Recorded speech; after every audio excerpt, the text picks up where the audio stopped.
விருதுநகரில் ஜனநாயகம் திரையிடப்பட திரையரங்கில் தேமுதிகவின் விஜயபிரபாகரன் தோல்வி குறித்து தாவேகா எம்எல்ஏ தரப்பில் பிரத்யேகமாக உருவாக்கப்பட்ட வீடியோ ஒளிபரப்பு செய்யப்பட்டதன் காரணமாக ஆத்திரமடைந்த தேமுதிகவினர் திரையரங்கை முற்றுகையிட முயன்றதால் பரபரப்பு ஏற்பட்டது. விவரங்களோடு இணைப்பில் இருக்கிறார் செய்தியாளர் மணிவண்ணன். வணக்கம். தாவேகாவினர் மீது தேமுதிகவினரின் குற்றச்சாட்டு என்ன? தற்போது கள நிலவரம் என்னவாக இருக்கிறது? விவரிக்கலாம். வணக்கம்.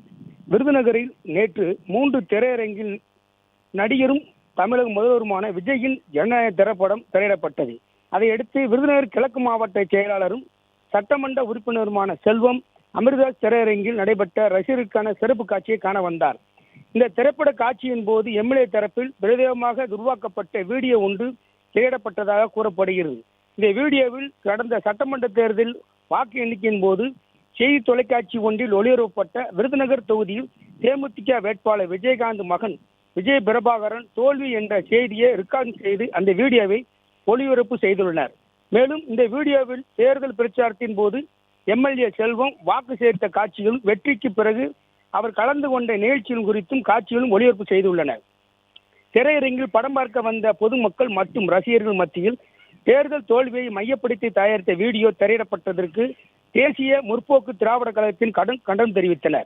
அரசியல் நாகரிகமற்ற மறைந்த தேமுதிக தலைவர் விஜயகாந்தின் மகனும் வேட்பாளருமான விஜய் பிரபாகரின் தேர்தல் முடிவை வைத்து திரையரங்கில் இதுபோன்ற சர்ச்சைக்குரிய வீடியோ வெளியிட்ட தாவேகா எம்எல்ஏவை கண்டித்து தேமுதிகவினர் விருதுநகர் பழைய பேருந்து நிலையம் அருகே உள்ள அமிர்தா திரையரங்குக்கு 50க்கும் மேற்பட்டோர் முற்றுகையிட்டனர். போலீசார் பேரிகார்டு மூலம் தடுத்து நிறுத்தினர்.